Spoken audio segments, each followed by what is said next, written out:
Muito boa tarde, senhora deputada. Creio que está já em contacto connosco e estamos a vê-la e presumo que iremos ter a oportunidade de a ouvir de seguida.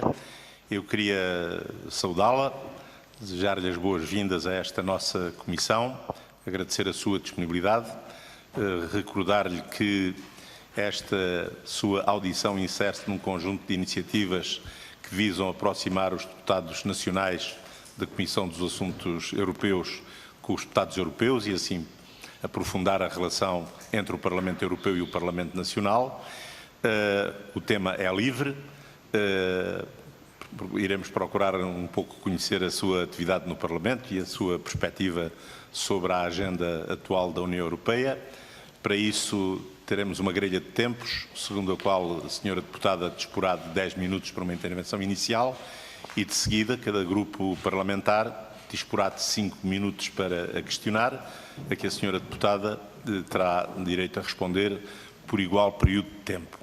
E, assim sendo, estabelecidas as regras do jogo e estabelecido o contacto também, é com todo o prazer que lhe passo de imediato a palavra. Muito boa tarde. Antes de mais, gostava de agradecer a oportunidade para me ouvirem e a importância, isto salienta a importância da ligação entre os dois parlamentos, o nacional e o europeu. Eu vou fazer 3 partes, uma parte relacionada com a Comissão que faço parte, dos Fundos Económicos e Monetários, a outra sobre o ambiente e uma outra sobre a recuperação económica num cenário em que nós nos aproximamos cada vez mais do cenário pós-Covid. Está de facto... Eu acho que há um... Estão-me a ouvir bem? Não.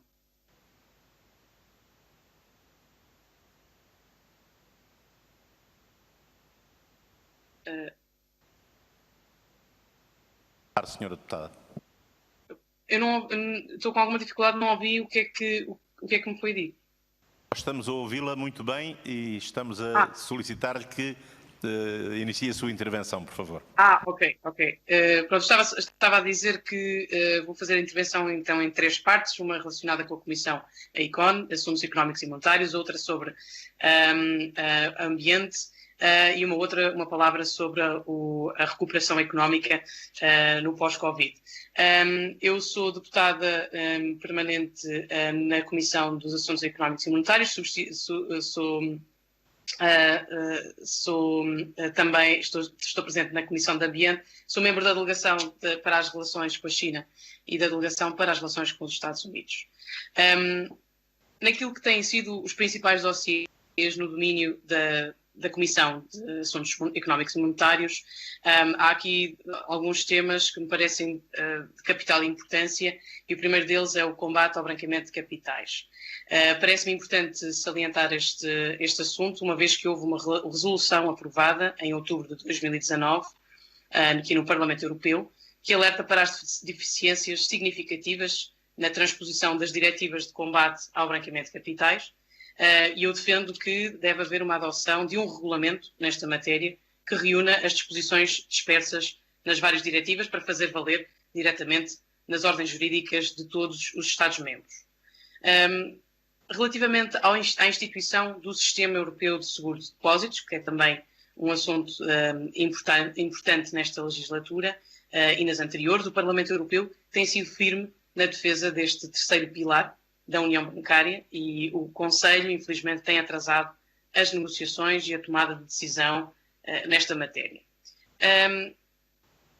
O lançamento do instrumento orçamental para a convergência e competitividade foi um processo que esteve lento no início e que, de acordo com as diretivas da Comissão, terá que ser completamente repensado e que estará também em discussão nos próximos meses com um novo formato. Tive a meu cargo 2 relatórios que cruzam 2 áreas essenciais de grande interesse, que é o combate à fraude fiscal e a área digital. Fui responsável por 2 relatórios legislativos de combate à fraude ao IVA no comércio eletrónico, que foram aprovados em dezembro de 2019. Um sobre o reforço da cooperação entre as administrações fiscais dos Estados-membros para combater a fraude ao IVA e, para tal, cria o CESOP, uma nova base de dados que reúne a informação recolhida pelas administrações fiscais dos Estados-membros junto dos serviços de pagamentos. E um outro que cria um conjunto de obrigações de recolha e manutenção de informação para os serviços de pagamentos. De igual forma, obriga as administrações fiscais a armazenar parte dessa informação para troca no quadro do CESOP. Em suma, cria-se um sistema de recolha e armazenamento de informação relativa a pagamentos em e-commerce que promove a partilha e a troca e cruzamento de informação para combater de forma mais eficaz a fraude ao IVA. A necessidade desta legislação decorre da identificação da dimensão do problema. E estamos a falar de um desvio de um IVA que em 2017 na União Europeia representou cerca de 137,5 mil milhões de euros, o equivalente a 267 euros de prejuízo para cada cidadão europeu. A fraude fiscal no IVA, no business to consumer, no consumo eletrónico, no comércio eletrónico, é estimada em cerca de 5 mil milhões de euros anuais na União, o que equivale a todo o mercado de comércio eletrónico português. Em 2019, 69% dos utilizadores europeus de internet fizeram compras online e 36% fizeram essas compras a vendedores de outros países europeus, o que contrasta com 23% em 2019. E o que é que muda de facto? Cria-se aqui um sistema coerente de recolha, retenção e troca de informação através de novas obrigações para serviços de pagamento e administrações tributárias e da criação de um sistema eletrónico central de informação sobre pagamentos. Os técnicos antifraude da rede Eurofisc também vão ter acesso a esses dados para poderem melhor identificar possíveis situações de fraude. No quadro do meu trabalho parlamentar na Comissão de Assuntos Económicos, participei nas audições parlamentares da comissária Elisa Ferreira, comissária para a Coesão e Reformas, Margrethe Vestager, vice-presidente executiva com o portfólio de uma Europa preparada para a transição digital, Christine Lagarde, para presidente do Banco Central Europeu, e também Mário Centeno, enquanto presidente do Eurogrupo.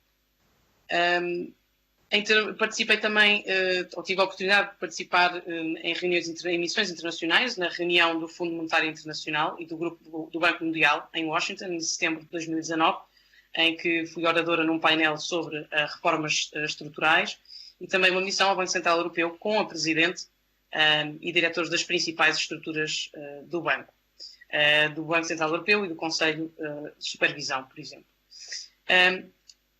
Já no quadro da Comissão de Ambiente, Saúde Pública e Segurança Alimentar, os principais dossiês em que me tenho dedicado têm sido a resposta europeia à Covid-19 e, claro, ao ambiente e às alterações climáticas, uma matéria tão importante e que se espelha na própria dimensão da Comissão no Parlamento Europeu, que é das maiores nesta legislatura. Na resposta europeia à Covid-19, fiz e continuo a fazer, dentro das minhas competências, enquanto deputado ao Parlamento, o possível para que a resposta seja o mais célere e o mais coordenada possível, como, por exemplo, através de questionamento à Comissão acerca da aquisição de material em conjunto, como testes e equipamentos de proteção individual, a ativação do Mecanismo Europeu de Proteção Civil para o combate à pandemia ou o financiamento para a investigação e desenvolvimento de vacinas.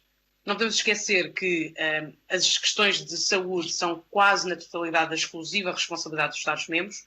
O que se exigiu à Europa foi uma coordenação de instituições, agências, recursos, Estados-membros, gestão de fronteiras, aquisição e gestão de equipamentos num tempo recorde, numa área na qual, tradicionalmente, os Estados-membros sempre quiseram manter a sua autonomia e a responsabilidade. Nas questões ambientais, o Pacto Ecológico Europeu, ou o Green Deal, como é mais conhecido, tem, dentro das suas diversas componentes, tomado grande parte da agenda parlamentar, desde a Lei do Clima, à economia circular, ou do Fundo para a Transição Justa, à Estratégia para a Biodiversidade. O Green Deal é um programa vasto e completo. O Green Deal não é apenas mais um projeto da União Europeia, é mesmo pelo menos a forma como eu vejo, uma redefinição dos objetivos da União. A Lei do Clima, por exemplo, a primeira do género no mundo, visa passar à letra de lei a meta estabelecida no European Green Deal. Uma Europa enquanto economia e sociedade neutras em emissões de carbono até 2050. Isto significa alcançar zero emissões líquidas de gases de efeito de estufa para os países da União como um todo, principalmente reduzindo as emissões, investindo em tecnologias verdes e protegendo o meio ambiente natural. Mas o Green Deal tem várias vertentes e objetivos, como, por exemplo, descarbonizar o setor energético, responsável por 75% das emissões de gases de efeito de estufa, renovar o edificado, responsável pelo consumo de 40% da energia total na União Europeia, apoiar a inovação na indústria, para que a Europa seja berço das empresas líderes da economia verde, desenvolver novas formas de mobilidade mais verdes e sustentáveis, uma vez que os transportes representam 25% das nossas emissões de gases de efeito de estufa.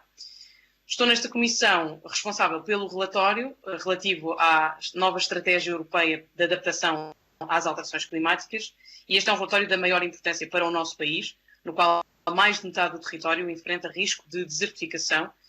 O sul da Europa enfrenta um grave perigo de secas prolongadas e já não é suficiente mitigar os efeitos das alterações climáticas, temos também de nos adaptar e de adaptar o nosso território e economia. Relativamente ao programa recentemente apresentado pela Comissão, o Next Generation EU, também da maior importância, como estarão certamente os senhores deputados a par, e será nos próximos meses o programa de recuperação da União Europeia. E este está estruturado em 3 pilares.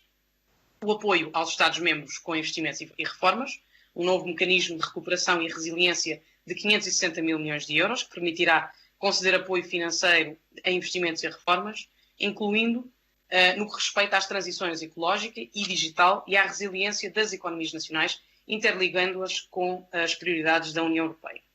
Ao abrigo da nova iniciativa do REACT-EU, conceder-se-ão até 2022 55 mil milhões de euros adicionais dos atuais programas da política de coesão, com base na gravidade dos efeitos socioeconómicos da crise, incluindo o nível de desemprego dos jovens e a prosperidade relativa dos Estados-membros. A proposta de reforçar o Fundo para uma Transição Justa, até 40 mil milhões de euros, ajudará os Estados-membros a acelerar a transição para a neutralidade climática, com Portugal a poder usufruir de até cerca de 435 milhões. O Fundo Europeu Agrícola de Desenvolvimento Rural beneficiará de um reforço de 15 mil milhões de euros para ajudar as zonas rurais a efetuar as alterações estruturais necessárias em consonância com o Pacto Ecológico Europeu. O segundo pilar, o relançamento da economia da União Europeia através dos incentivos aos investimentos privados. E o que está pensado é a criação de um novo instrumento de apoio à solvabilidade, que mobilizará recursos privados para apoiar urgentemente empresas viáveis nos setores, regiões e países mais afetados. Deverá estar operacional a partir de 2020 e terá um orçamento de 31 mil milhões de euros, com o objetivo de desbloquear 300 mil milhões de apoio à solvabilidade das empresas de todos os setores e de as preparar para um futuro mais limpo, digital e resiliente. Um terceiro pilar, abordar que se prende com Senhora deputada, não custa-me interrompê-la, mas informa que já ultrapassou o seu tempo, conclua o seu raciocínio, pouco que possa, por favor. Sim, estou a terminar. Só referir aqui o novo programa que decorre da crise do Covid-19, o novo programa de saúde, o EU for Health, que também terá um orçamento de 9 mil milhões de euros e que prevê a maior preparação para crises sanitárias futuras, além também da alavancagem do mecanismo de proteção civil da União. Eu acho que é importante realçar e concluo já que é muito importante alcançar um acordo político rapidamente para o Next Generation EU e o orçamento global da União, 2021-2027, ao nível do Conselho Europeu, até julho, para conferir um novo dinamismo à recuperação e dotar a União de um instrumento poderoso e relançar a economia e reconstruir o futuro. Muito obrigada. Pela sua intervenção e pela exaustiva explicação do seu vasto leque de atividades no Parlamento Europeu. em temas de grande atualidade, e eu vou, na sequência desta sua intervenção, vou dar a palavra aos diversos grupos parlamentares para colocarem questões. Os deputados que nos estão a seguir em videoconferência, agradeço que se peçam a palavra através do chat respectivo. Os que estão em sala fazem favor de indicar. Pergunto ao Grupo Parlamentar do Partido Socialista quem intervém em seu nome. O deputado Pedro Segonho. Então o senhor deputado Pedro Segonho, que sei que nos está a seguir por videoconferência. Boa tarde, Sr. Presidente. Não sei se já me estão a ouvir. Sim. Faz favor, Sr. Deputado. Tem a palavra, estamos a vê-lo e a ouvi-lo. Muito obrigado, Sr. Presidente, senhoras e senhores deputados. Quero, em primeiro lugar, agradecer a intervenção e a disponibilidade da senhora eurodeputada Lídia Pereira para estar connosco esta tarde e apresentar-nos, dar-nos a conhecer as matérias em que tem estado presente no Parlamento Europeu. Sublinho aquilo que o Sr. Presidente há pouco salientou, da importância da proximidade dos senhores eurodeputados à Comissão dos Assuntos Europeus, nomeadamente quando se aproxima a presidência de Portugal da União Europeia, e a intervenção que Portugal tem que ter na presidência tripartida a partir deste ano. E aproveitando os temas que a senhora eurodeputada aqui apresentou, eu gostaria de lhe colocar uma questão. Face ao plano de trabalho que a Comissão Europeia apresentou para o ano de 2020 e que foi apresentado, obviamente, antes de haver a declaração de pandemia global e de toda a necessidade de intervenção e de existirem medidas para fazer face às dificuldades que os cidadãos dos Estados-membros e os próprios Estados-membros têm tido com esta realidade, e recordando que um dos passos desse plano de trabalho era precisamente a preparação da Europa para uma verdadeira era digital. Qual o impacto nos calendários e na perspectiva de avanços nesta matéria que a senhora eurodeputada vê como existirem constrangimentos para avançar-se nas iniciativas no âmbito da Europa preparada para a era digital, recordando que o que estava em cima da mesa seria a preparação de um plano de ação para a educação digital, o livro branco sobre a inteligência artificial, a estratégia europeia dos dados, no seguimento do livro branco sobre a inteligência artificial, as questões da matéria de segurança, responsabilidade e direitos fundamentais no tratamento de dados, no âmbito dos serviços digitais, um ato legislativo sobre os mesmos, a revisão da Diretiva de Segurança das Redes e da Informação, no âmbito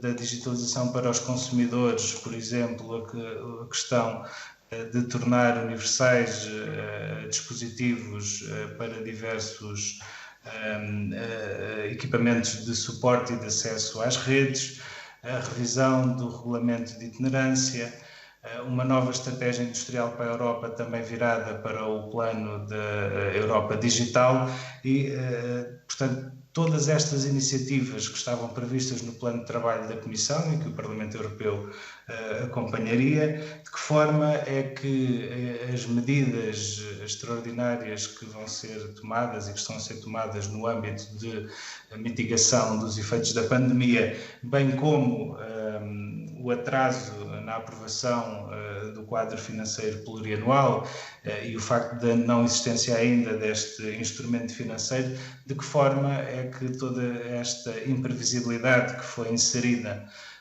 nos mecanismos europeus de funcionamento da Comissão e naquilo que acompanha o Parlamento Europeu, de que forma é que está posto em causa este plano de trabalho, ou terá que ser recalendarizado, ou se por outro lado acaba por todo este plano de trabalho da Comissão Europeia também poderá servir de estratégia precisamente para a implementação de medidas que, avançando mais depressa, possam servir de forma de ultrapassar as dificuldades que os Estados-membros e a própria União Europeia têm vivido com os constrangimentos que esta pandemia trouxe-nos a todos.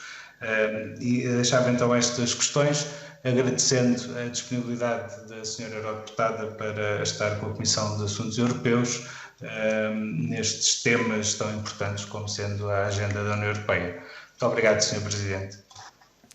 Muito obrigado, Sr. Deputado Pedro Segonho, e passo de imediato a palavra à Sra. Eurodeputada Lídia Pereira para responder. Dispondo para o efeito de até 5 minutos.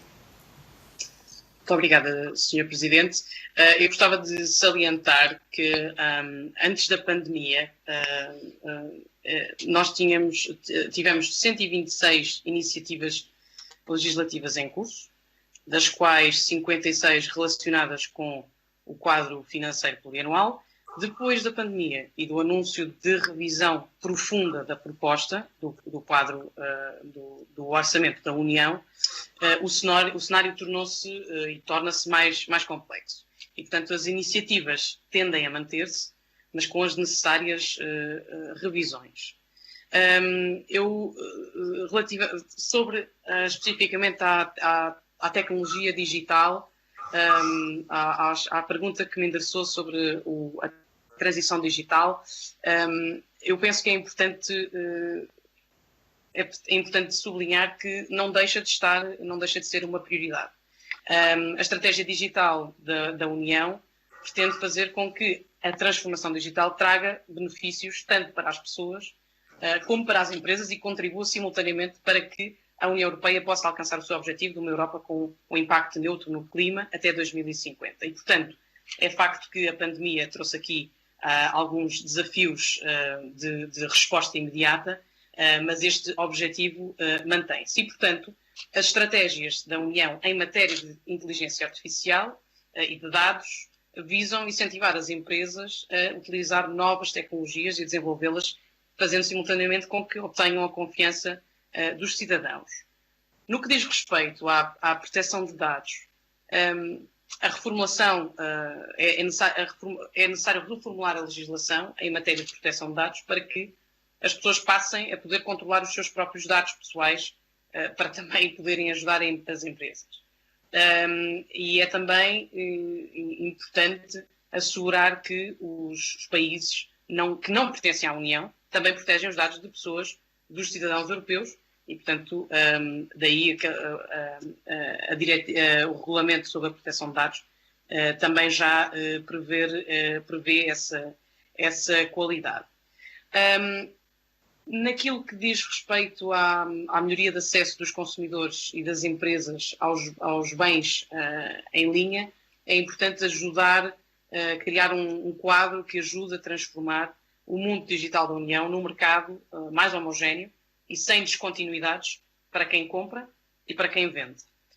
E, portanto, e com isso também associado o combate à fraude e, portanto, salientar novamente a importância do passo que foi dado para uma troca mais eficaz de informação entre as autoridades fiscais no combate à fraude no comércio eletrónico.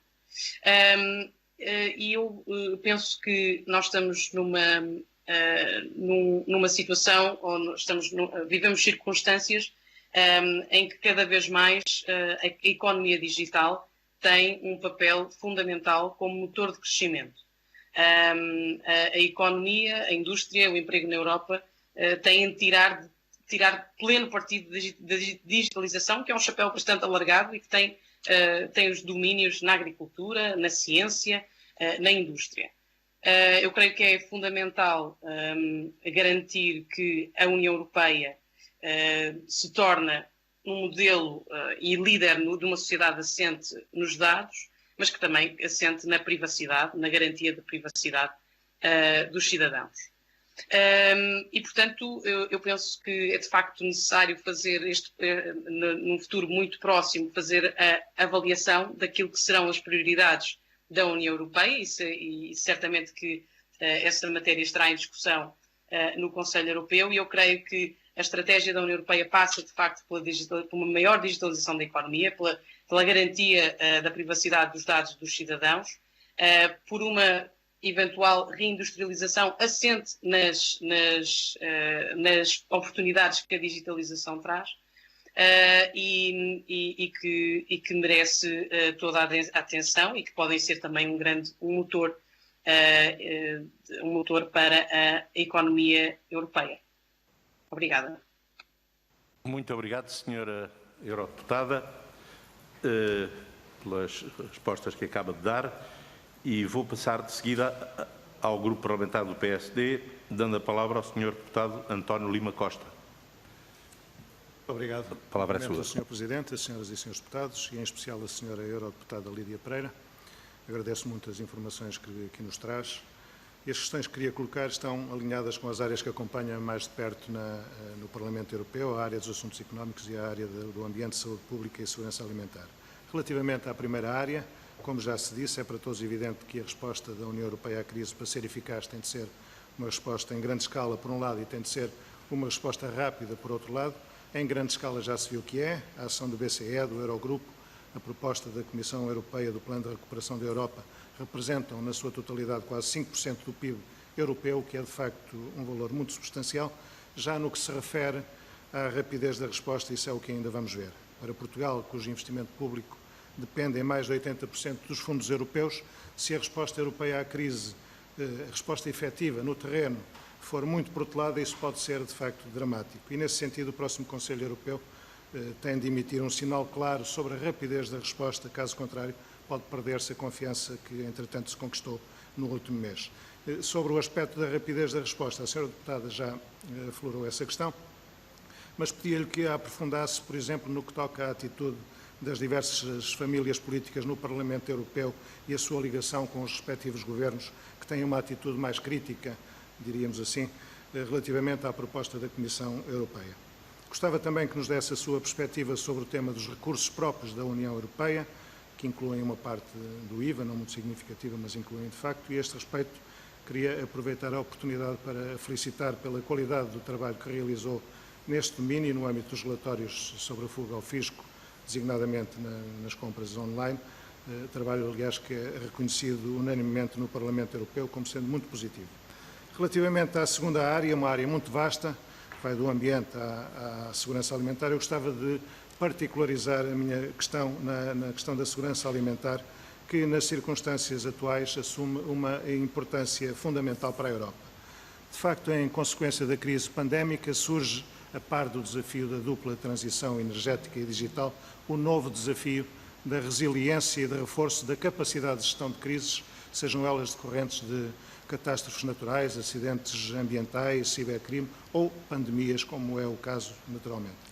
É um novo desafio que passa pela garantia da soberania europeia em equipamentos, em medicamentos, na energia e, obviamente, pela garantia da soberania alimentar.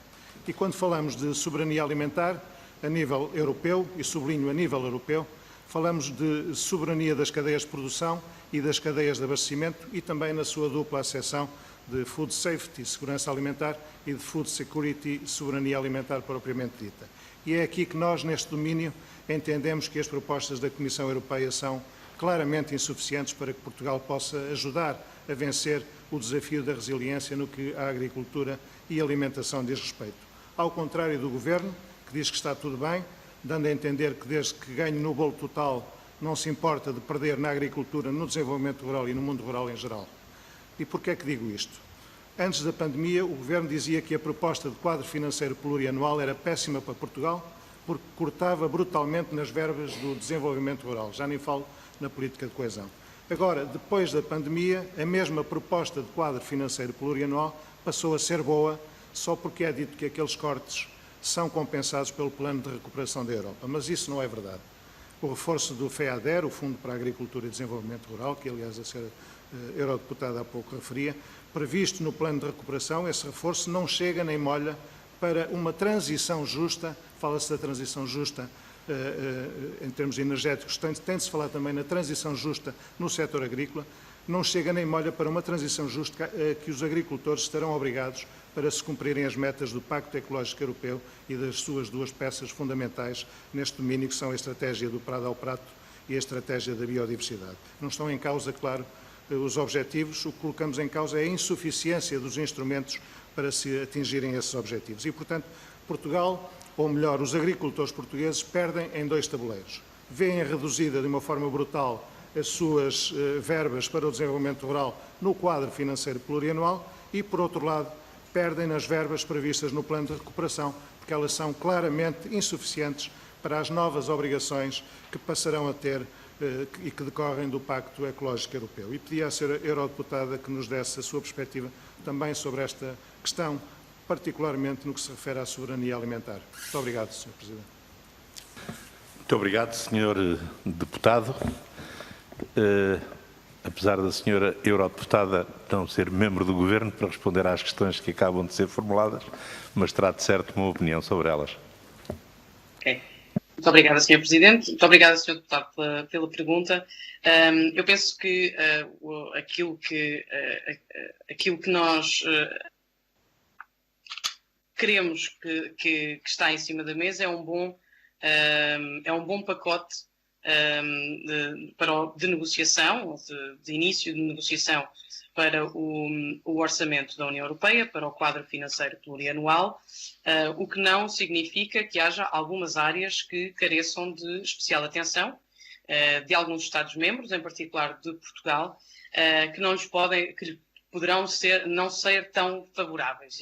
E, portanto, eu creio que aí tudo o que sejam eventuais cortes já anunciados, nós somos frontalmente contra, mas também cabe aos governos nacionais a capacidade de reverterem esses cortes, e em particular do governo português, em reverter esses cortes, como de resto tem afirmado. No que diz respeito à PAC, há um corte previsto no primeiro pilar, tem cerca de 8%. E há também um corte no segundo pilar, que será, em caso de aprovação do plano de recuperação, de que já aqui falei, devidamente compensado. Portanto, o meu compromisso no Parlamento Europeu é batalhar contra estes cortes, sendo que sabem bem os senhores deputados, como é público, que tem sido o Conselho e, portanto, os governos nacionais a travar um quadro financeiro plurianual mais ambicioso e que dê resposta às necessidades e ambições de todos os cidadãos. E nesse sentido, pelo que já acompanhei o governo português disse que não aceitaria esses cortes e confiamos naturalmente que essa seja a posição mantida até ao final das reuniões no Conselho. Portanto, eu creio que no que diz respeito à soberania alimentar, enfim, há aqui algumas considerações que terão que ser feitas no futuro. Há o envolvimento da PAC. Vamos ver quais é que são as orientações estratégicas que a Comissão e que a União Europeia acordará até nessa matéria, mas penso que no que diz respeito em particular ao fundo, ao plano de recuperação e ao quadro financeiro plurianual, eu creio que a responsabilidade neste momento recai no Conselho e, portanto, nos governos nacionais, porque a posição do Parlamento Europeu tem sido bastante sólida no que diz respeito a mais ambição e a um quadro financeiro plurianual que, de facto, dê resposta em tempo útil e em dimensão para a gravidade que a crise da pandemia e que a consequente crise económica se instalou em todos os setores e, claro, no setor agroalimentar não pode ser de todo esquecido. Muito obrigada. Muito obrigado, Sra. Eurodeputada. Darei agora a palavra ao Grupo Parlamentar do Bloco de Esquerda, através da Sra. Deputada Fabíola Cardoso, e também Vice-Presidente desta Comissão. Tem a palavra, Sra. Deputada. Muito obrigada, Sr. Presidente. Gostaria de cumprimentar todos os presentes que nos acompanham aqui na sala ou através de via digital, em particular os serviços que nos permitem estas possibilidades digitais, e cumprimentar também, obviamente, a senhora eurodeputada Lídia Pereira, que hoje nos dá o prazer da sua presença digital nesta comissão e de nos permitir conhecer melhor um bocadinho o seu trabalho. E eu gostaria de colocar algumas questões exatamente na sequência do trabalho que tem vindo a desenvolver e que aqui nos apresentou e enriquecendo esta nossa sessão de trabalho, nomeadamente naquilo que se referiu à Comissão de Economia, nomeadamente na parte das receitas próprias. Foi falada a importância e a relevância da qual partilhamos de taxar, de existir um sistema que não permita a fuga aos impostos destas novas tecnologias que tendem, inclusivamente, fruto da digitalização em curso, a tornar-se mais predominantes, como também muito bem afirmou. A minha questão prende-se com, do seu ponto de vista, qual têm sido os obstáculos. O Bloco de Esquerda, por exemplo, há mais de 20 anos, talvez, que propõe um imposto que agora é também apresentado como uma hipótese para receitas próprias neste novo quadro, não só o quadro financeiro, mas também o plano de recuperação que agora se avizinha, e isto tem sido uma impossibilidade ao longo de muitos anos. E eu temo que esta impossibilidade que houve em relação a este imposto haja também naquilo que diz respeito a taxar estes gigantes digitais e as transações digitais. Do seu ponto de vista, tendo em conta a sua experiência, quais são os principais obstáculos a que, de facto, seja possível taxar estas atividades económicas, de modo a que elas se possam constituir como receitas próprias para um projeto reforçado da União Europeia? E, do seu ponto de vista, quais as principais maneiras de ultrapassar esses obstáculos? Como poderá o Parlamento, não só o Parlamento Europeu, mas eventualmente até o próprio Parlamento Nacional, contribuir para que esses obstáculos sejam ultrapassados e esta atividade económica que tende a crescer venha também a ser contributiva para os sistemas de educação, de saúde, de apoio social, que se provaram tão relevantes nesta resposta à situação de pandemia que enfrentamos? Uma segunda linha de raciocínio relativamente ao Green Deal, e foi com muito interesse que ouvi aquilo que afirmou, a opinião que partilho, que de facto será um redefinir dos objetivos, ou quase um renascer da situação dentro da União Europeia. Eu gostaria que assim fosse e que fosse de facto uma mudança profunda de paradigma social, de paradigma económico, de paradigma de produção, de distribuição e até de consumo, porque penso que isto é essencial, não só em termos ambientais, mas também em termos sociais. A lógica do lucro a todo custo não pode prevalecer, senão não há nem planeta nem União Europeia. É preciso, efetivamente, conseguirmos uma lógica de sustentabilidade a nível ambiental, a nível social, a nível económico. E gostava de colocar só 2 exemplos, porque se na teoria isto parece fácil, depois na prática parece-nos muito mais difícil. Ouvimos falar em reindustrialização. Do seu ponto de vista, esta reindustrialização que se prepara para a Europa garantirá parâmetros ambientais que sejam de facto compatíveis com as metas que a União se propõe a atingir? Segundo exemplo, falou nomeadamente da estratégia para a biodiversidade, na estratégia do Prado ao Prato. Ela é extremamente ambiciosa nas suas intenções, mas depois como conciliar isso, nomeadamente com a agricultura portuguesa? Como conseguir rios livres? Como conseguir o combate a uma agricultura intensiva, viciada em fatores de produção? Como levar isto à prática e conseguir transformar a agricultura num sistema que seja, de facto, uma mais-valia também para o país em termos ambientais?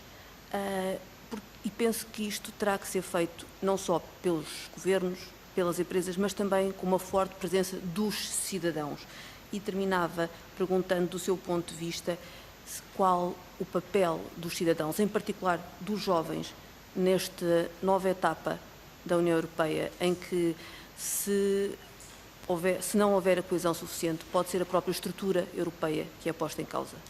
Muito obrigada. Muito obrigado, Sra. Deputada Fabíola Cardoso, pelas questões que acaba de colocar e é com todo o prazer que dou a palavra à senhora eurodeputada Lídia Pereira para responder.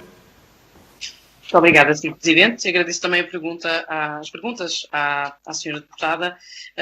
Eu penso que é importante clarificar alguns pontos em matéria dos recursos próprios e dos impostos que estão em discussão, impostos europeus, e que tem que ver primeiro com o facto da matéria fiscal ser da competência exclusiva dos Estados-membros e que, sucessivamente, têm bloqueado decisões mais ambiciosas e uma vez que é necessária unanimidade no Conselho, é importante salientar que, de facto, o Parlamento Europeu não tem competências em matéria de fiscalidade e, portanto, a legislação europeia tem concentrado maiores esforços na harmonização, e eu penso que esse é um passo positivo, sobretudo na cooperação administrativa ou na troca de informação. Os relatórios do IVA, que já tive a oportunidade de referir hoje, são um exemplo disso mesmo, do combate à fraude, à evasão, através de sistemas de troca de informação mais eficazes.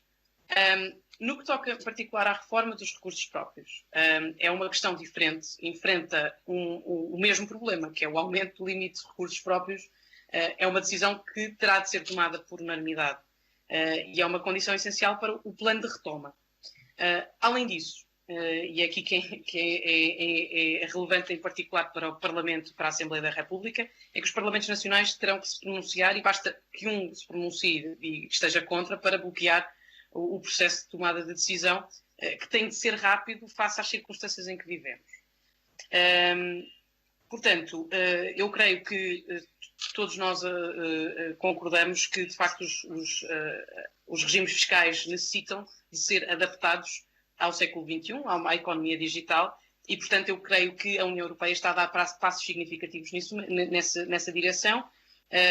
Também de referir o acordo entre os países da OCDE, que eventualmente será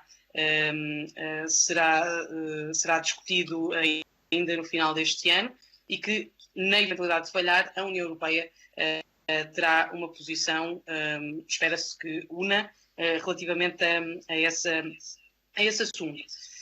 No que diz respeito ao Green Deal, eu acho que é importante dizer que as escolhas ambientais, e aí eventualmente estarei em desacordo com a senhora deputada, as escolhas ambientais podem ser um bom negócio. E eu creio que deve ser essa a estratégia e é por aí que o Green Deal procura avançar. Através dos exemplos alguns que elencou, a eficiência energética, o Farm to Fork, a própria digitalização. E há também a dimensão da economia circular, que eu creio que também tem sido um dos grandes objetivos e está na agenda política da Comissão, deste Parlamento. E eu creio que o Green Deal não procura destruir a economia social de mercado, mas, ao contrário, reorientá-la para uma forma mais sustentável. E neste ponto, gostava de ligar à sua última questão, que tem a ver com a reindustrialização, acerca dos parâmetros ambientais. A União Europeia tem sido líder em matéria ambiental, em matéria de combate às alterações climáticas, e eu creio que o Green Deal é novamente um sinal muito claro acerca das prioridades que a União Europeia considera importantes e estratégicas para um futuro em que queremos todos viver melhor. E terminar dizendo que qualquer alteração estrutural que venha a decorrer, ou que venha a ocorrer, tem de ser feita com todos os atores da sociedade, e para isso são com as pessoas, são com as empresas, são com as associações, são com as autoridades, são com os governos. E é só nessa dimensão agregada que podemos ambicionar um sucesso no Green Deal, no ambiente e nas nossas vidas. Muito obrigada. Muito obrigado, senhora eurodeputada, pelas respostas que acaba de dar. Com estas suas respostas, nós vamos concluir esta audição, uma vez que os grupos parlamentares do PCP, do CDS e do PAN não estão hoje representados nessa nossa reunião, porque é um dia de atividade particularmente intensa no Parlamento e os grupos parlamentares, com menor número de deputados, têm dificuldade de simultaneamente participar em várias reuniões, razão pela qual me fizeram chegar mensagens lamentando a impossibilidade de estar presentes. De qualquer modo, foi uma audição muito interessante. Eu, pessoalmente, tive imenso prazer em conhecê-la pessoalmente, ainda que virtualmente também. Prestou-nos informações muito úteis de matéria de grande atualidade europeia e nacional, e espero que esta tenha sido o primeiro contacto de muitos que certamente se seguirão ao longo dos nossos mandatos.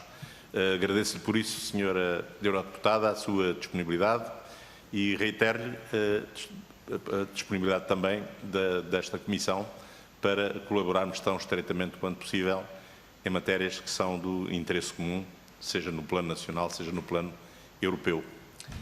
Muito obrigado, Senhora Deputada. Não sei se quer dizer ainda alguma coisa. Eu aproveitava o Parlamento para novamente agradecer a oportunidade. Creio que é muito importante esta ligação estreita entre os nossos parlamentos, os dois parlamentos, porque nós estamos o projeto europeu carece de apoio de todos os cidadãos e de coordenação, se possível for, entre as posições políticas, ainda que sejam divergentes em algumas matérias, mas no fundo aquilo que nós queremos é o melhor para Portugal, o melhor também para a União Europeia e, portanto, eu creio que para já está estabelecida esta ligação virtual. Futuramente espero ter a honra e a oportunidade de estar presencialmente na Comissão de Assuntos Europeus e com o objetivo, claro, de prestar contas e de garantir que os nossos objetivos comuns sejam satisfeitos de uma forma positiva e, portanto, terminar agradecendo novamente esta oportunidade e estarei sempre à disposição de todos os deputados, sejam eles do meu partido ou não, porque eu creio que também há esta condição abrangente da representação de Portugal no Parlamento Europeu. Portanto, estarei sempre à disposição. Muito obrigada. Muito obrigado, Senhora Deputada. Desta vez estou inocente quanto a este incómodo ruído, porque tinha o micro desligado, mas termino também agradecendo-lhe uma vez mais e desejando-lhe o maior sucesso no exercício da sua função. Muito obrigado. Até breve, Senhora Deputada.